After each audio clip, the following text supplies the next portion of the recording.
Good morning! So we have shipment to Florida, USA. So buti pa yung mga packages ko, mga items ko nakakapunta ng Amerika, no? I have multiple entry visa to the US pero I haven't visited USA. So let's go to Japan Post Office to send this package.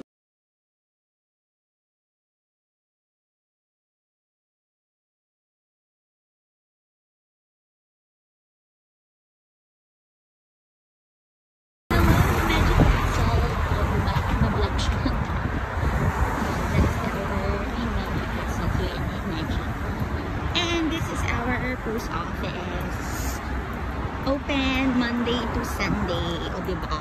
Walang kapaguran. This is the biggest post office that we have in the city. Yay! We're here!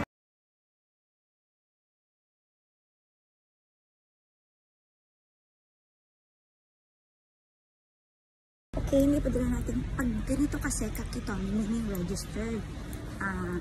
Customers can track their package, their order. So it's an extra fee for 460 yen.